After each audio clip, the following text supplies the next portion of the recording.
Who's going to lead it off?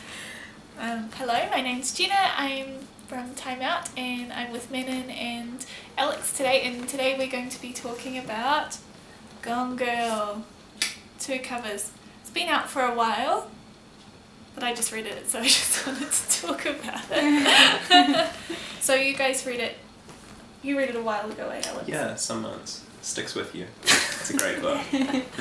Yeah, and then Alex put me onto it, and Manon put we it all on to read me. it within the space of a few days. Yes. Mm. So is it addictive bestseller? It's so addictive. Yeah. I think both those claims are true. I think it's definitely a seller. It's definitely addictive. I read it over quite a long time, quite slowly. And Did you? Yeah, I was doing it before I went to bed, which was a bad move because this is a book that grips you and also takes you to some very dark places. But I couldn't put it down, and I read it in 2 nights and had 2 Wow. very unsettled nights sleep.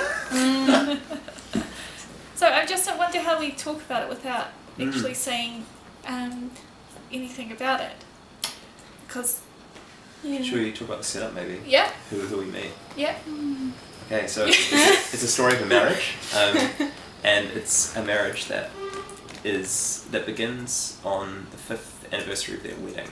You meet Nick and Amy, who are both quite kind of apparently successful, high-functioning people who have reached a kind of crossroads in their lives, you could say. Things have kind of turned for them, and things turn south very quickly from there. I don't think it's much of a spoiler to say that there is a missing person and potentially a murder very early in the plot. it says it on the back. Oh, right. Yeah. Spoiler alert! She goes missing. Yeah. Yes. And so it's kind of backtracking through their relationship through like alternating chapters between his perspective and her perspective. Hers is through like a diary entries. Yeah. And the media get quite heavily involved, and it kind of mimics, I guess, the spectacle of these missing person murder things, and I think says a lot about the media Definitely. in that way too. Yeah, there's a thriller with a lot to say in that sense. It's not only does it talk about how crime is dealt with in society, but also how crime exists on a spectrum of nastiness that reaches into everyone's lives. Yeah. And, you know, some people just go a lot further down that dark road. People kind than of most thrive people on do. the bad stuff. Yeah. Yeah. Yeah. So, But unsettling. I was thinking that it wasn't, I was just saying to Alex, I didn't think it was a literary masterpiece, but like really great and gripping and couldn't put down, but you disagreed with me.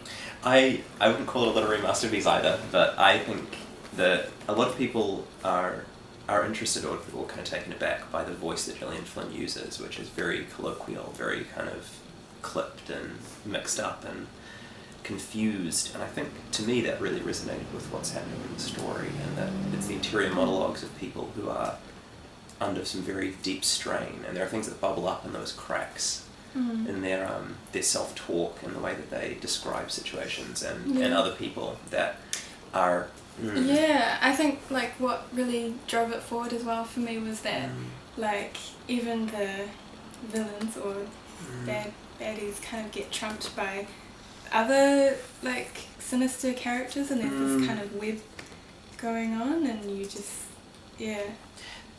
I think it's almost a book where no one is innocent. You know, No. This is a book that's about what's in everyone, and some people are much more villainous than others, but gosh, it tells you some really bleak things about the other people too.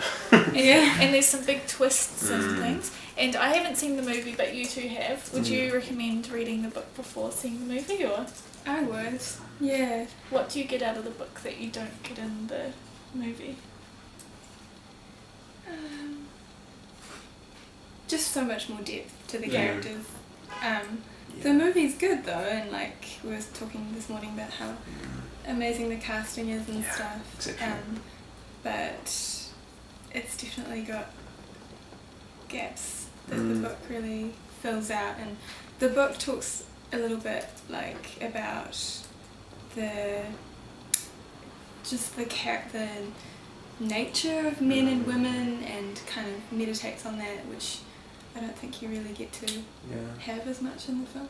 I think, as is so often the case, what are really richly developed and very unique and human characters are definitely turned into, you know, pieces of plot. Yeah. Great plot still, but Yeah. you lose a lot of that kind of And there's unsettling complexity or whatever. Yeah, totally. And there's a twist too, which kind of, for me, really fell flat in the movie a bit. Right. Very Right. underplayed. Yeah, but maybe that's just because I knew it was coming. Yeah. Okay, so this would be like a good book to read on the beach in the daylight. Oh yeah. Yeah.